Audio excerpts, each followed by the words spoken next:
Welcome to the 11th segment of the GPS Roadmaps to Success education series.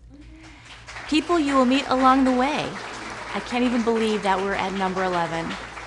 I am very excited about this segment because I get to interview two very special GPS members, and you get to hear their inspiring and life-impacting stories. First, we're going to hear how Jana Craven, our Scottsdale chapter leader, discovered her passion and created a new successful business as a professional chef and caterer. Then, Jamie Lau will share how she tamed her temper with a shift to humor and how that benefits her today.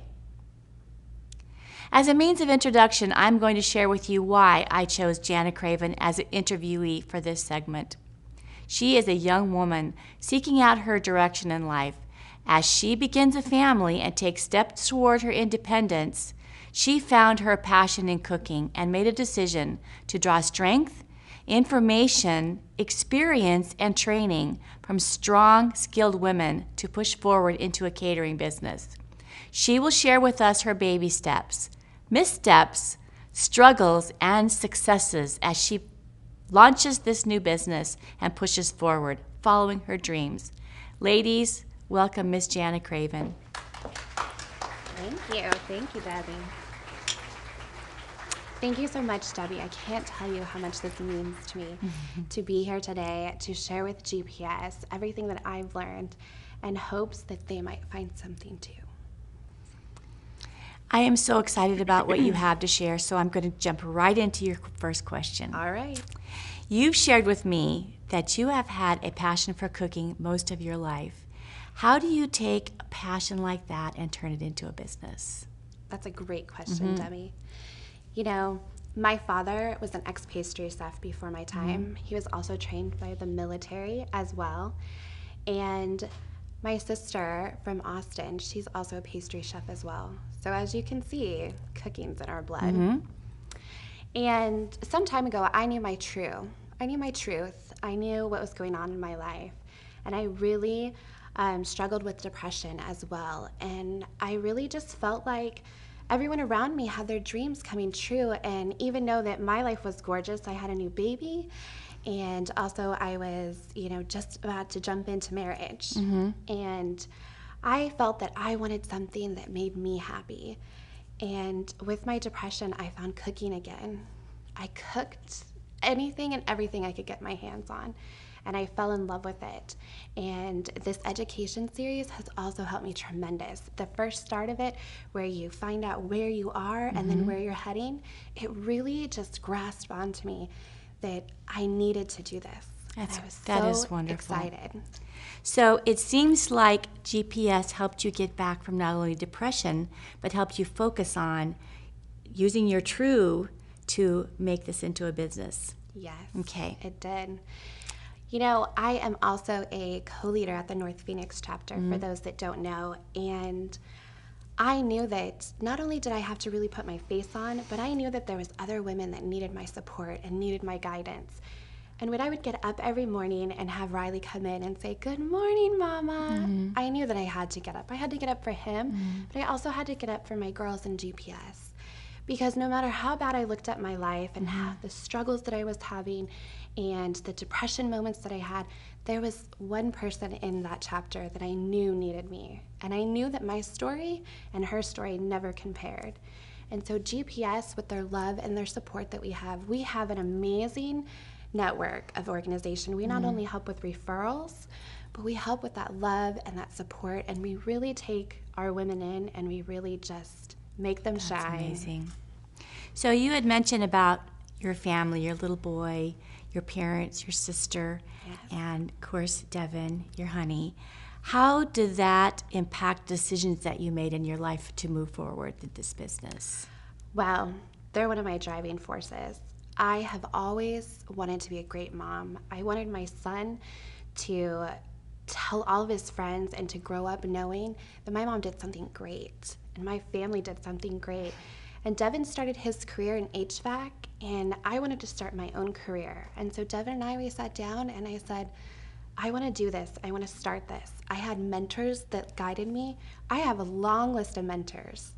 I say that I have an army of mentors, and it's just a list that's too long to even name them all. And I always think that no matter what you do in life, that you should have your family behind you. They might not know every trinket and every detail about your job, but if they're behind you to support you, and Devin is, he'll support me no matter what I do. That is a huge part of it. Yes, it is. Big part. When we were talking about this segment before, you had mentioned several things that were values to you that helped propel you forward to making your decision, like perseverance, a great character, passion. How did those play a role in how you live your life and conduct yourself in business? Well, my grandfather, he was an entrepreneur. He used to, before his passing, he built franchises such as Molly Maids, such as Sports Clips, and more franchises. And so he always taught me that your character is the number one thing that you have. And so someone told me it takes 4 seconds for your first impression of somebody. Mm-hmm. And he also told me when you shake someone's hand, that you look them in the eye and you say, "Hi, my name is Jana." And you make that bold connection with them. And perseverance, that's like my motto, I think, because I persevered myself through depression. I persevered myself through heartache, and I came out on top. And I loved that I did. And I have so much going for me now. And I wake up happy. And I've always said, choose a job you love and you'll never have to work a day in your life. That's great. I love that quote. I do too. What advice can you give us for members that are listening to this and hearing what you say and are saying, this is connecting with me? They're considering start their own business. What is the most important thing that they can remember from you? Well, I would say, one, of course, to discuss your goals with your family. Get them behind you to support them. Like I said, Devin doesn't know every little trinket part of my business, but he is there to support me. I also say to reach out to your mentors. I said I have an army of mentors that I reach out to in a moment's notice, and they always help me. For instance, Kim Talley, she's a personal chef. She taught me every step to make my business, from LLC to how I promote it, and she's amazing at what she does, and she's so successful. I also say that you should create a plan. I have a weekly plan and a monthly plan, and I always say that you should create your plan and then you should work your plan. For instance, I have time by myself and I have time with my family, and no one interrupts those days, and I make sure of it. That's right. We've talked about working a business plan from the very beginning of the education series, and I'm glad that you got some great information with that. So, Jana, I want to thank you for all that you've shared. I want to wish you the greatest of success personally and professionally, and I know you're going to do a great job. Thank you. Thank you so much. It has been a pleasure, and I want others to know that I am here for you to ask questions, so email me, Facebook me, and I'm more than happy to give them any advice that they need. So, Jan is an inspiration, and she's going to be able to take what she learned and mentor other people that are coming up in business, and this is just a first step for that. Thank you so much. We have another wonderful woman who is going to share with us more information. How does a woman in charge of marketing for a team of doctors find her own identity and purpose in both the corporate and business world? I have never seen anyone do it quite so successfully than Jamie Lau. She is funny, she's fascinating, and I cannot wait for you to hear her story. Jamie, tell us all about yourself. Well, thank you so much, and hello, everyone. I really have enjoyed talking to Debbie and enjoying GPS, so thank you for having me today. I know our members are going to enjoy all that you have to say today. Yes, thank you again for this opportunity. So, Jamie, tell us a little bit about your history. Your history is very important in who you are right today. Your parents, how the economy influenced you, and how you got to what you are right now. Well, for those of you that don't know, I grew up in a town called Joliet, Illinois, which is south of Chicago. And I went to work at 14 years old with my dad. He ended up opening up the first video stores, and I learned everything about customer service and how to treat customers from my father. And the biggest takeaway that he taught myself was to always say please and thank you, and to thank everyone that came into the business. And after working for him for a numerous amount of years, I went off to college, got my degree, and ended up in the corporate world for a few years. Okay. And in 1999, my husband and I decided we would go into business together in the mortgage industry. And so I set up his whole marketing plan, everything from a database to newsletters to meeting real estate agents to going out and cold calling, so everything. And for 9 years, we had a great time. The economy was great, but in 2007, 2008, everything just fell apart. And it was at that time that I had to go back to work. And I worked for a dental consultant for 2 years, and then I found the best job that I have now with my doctors at Soul Foot and Ankle Wonderful. Specialists. So I've been there now for almost 2 years. So you went from learning from your father in marketing just by one-on-one and taking good care of customers, and then with you and your husband, how to set up his office and market with him. So there's sort of a natural progression to do what you're doing now. So what are you doing now with what you learned then? Well, one of the things working for my father, for some reason, he never advertised. He opened up the doors to his business and expected people to just show up. So there were a lot of long days and long hours. I did see a lot of classic movies to appreciate them. Okay, all right. But that was one of the biggest downfalls. And what I do now is I took everything from my husband's line of work and just applied it to the doctors. I didn't have any medical training in foot or ankle health. No. And so I do community outreach. I have the doctors speak at churches. I belong to GPS, which has been instrumental. And also I just network, and I hit the ground running with them because I knew what would work, and I knew going out into public and talking about them is the best thing out there. So when we were getting ready for this segment, you shared a story with us about your mom. Tell us that story. Okay, my mother was instrumental, the main part instrumental in teaching us to read and always have a love for reading. But what happened when I was growing up, I did have a temper and I did have a little bit of a mouth. And my mother always warned me that to always keep my temper and mouth in check because it would get me in trouble. Yes, okay, and I have a hard time believing that. And Jamie shared with me before that she has Greek heritage, and having experience with that, I know that Greeks get passionate, and sometimes that can spill over. So you're telling us that sense of humor is important in your professional life, and you sort of channeled the temper to more positive humor. How does that helping you in your business Well, now? I think anyone that does sales and marketing, or any business owner that has to go out there and try and drum up new business, you have to develop a thick skin. And you have to, either you're going to be angry, or you should just develop a sense of humor with life and everything. And the biggest part is with this job, I mean, foot health can be kind of boring and mundane, but I bring a sense of humor because, just to make fun of your feet. For example, my last presentation at GPS, I talked about toenail fungus. Yep, And that's I fascinating. said, I know, fascinating and wonderful. And what I said to everyone, okay, we are going to put the fun in toenail fungus. So it stuck. And so And- that's something that I really enjoy, coming up with new ideas for the practice. Yep, and really for us, knowing you, that you're the face of the practice and the doctors are very well represented by you. So as we proceed into what you've done successfully, again, we're going back into the mentor thing. What advice do you have for GPS members who are looking at you and connecting with what you do? The biggest thing is don't sweat the small stuff. And I know that's easier said than done, but for example, in the past, I would always finish and clean up my desk, put all the files away at the end of a business day. Now my desk is now chaos. I call it organized chaos. Oh, well, yeah.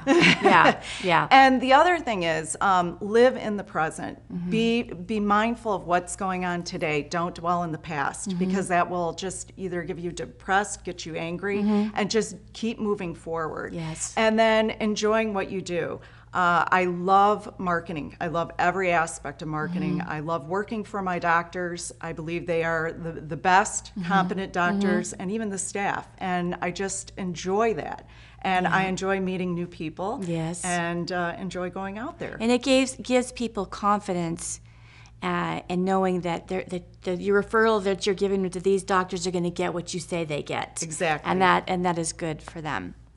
One of the things that we talked about before was your famous favorite quote from Thomas Jefferson.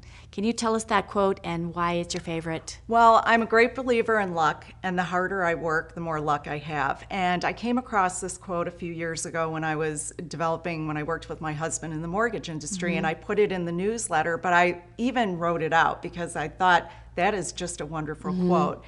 And why I like this quote is because even though in the mortgage industry, our business, I had to go back to work, I was questioning, gosh, could I have gotten more real estate agents? How could I have gotten more business? Should I have sent out more e-newsletters? And it kind of broke my confidence in who I was as a person. And I look at that quote and I think, okay, I have to go back to work. I have to find something that I enjoy. I really knew I didn't want the corporate arena, so I focused on small businesses.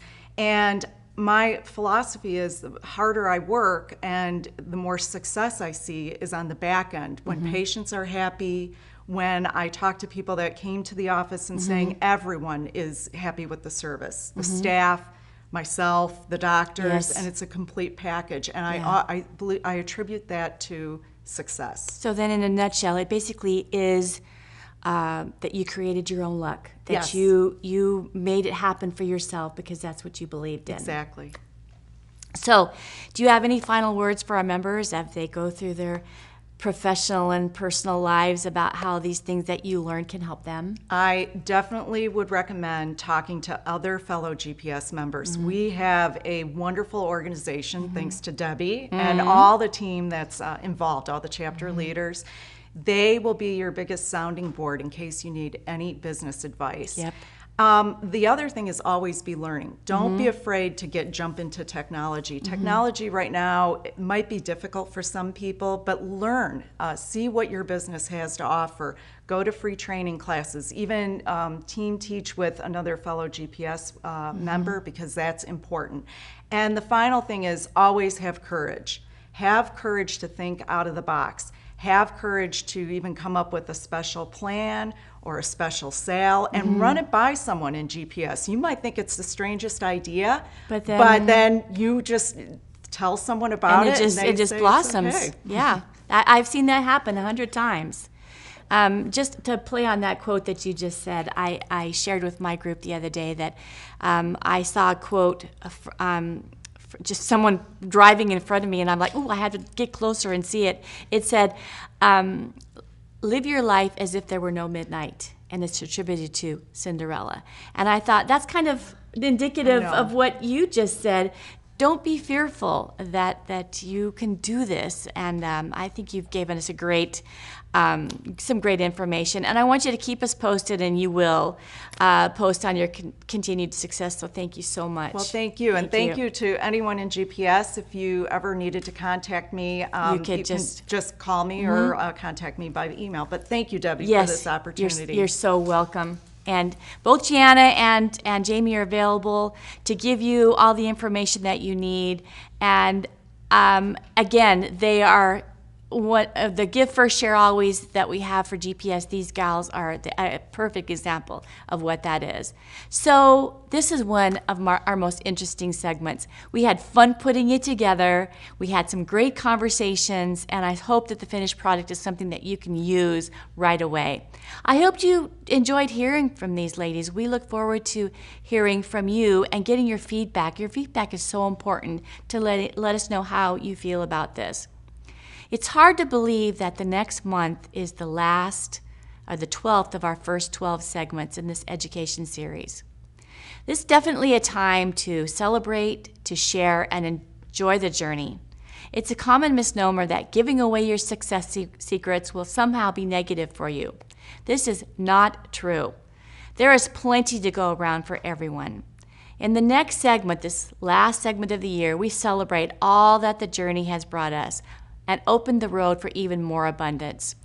Believe me, it has been an amazing journey. Be ready for a lively and thoughtful presentation about thinking and living abundantly. It's featuring Eva Obregon.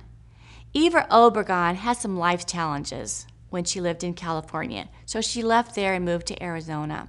She transitioned from working to a doctor's office to opening her own financial planning agency with Edward Jones. She has overcome so many obstacles, and she helps others do the same. Her story is all-encompassing from the beginning of our GPS journey to where we are now. Her delivery is engaging as well as motivational. If any of you have learned something from the education series, if you've implemented it like Jana did, if you have a success story to share as a result, please email me at davisfam88@gmail.com. I would love to make it a part of the next presentation. Until then, appreciate those you meet along the way. They have something, each of them have something to offer you.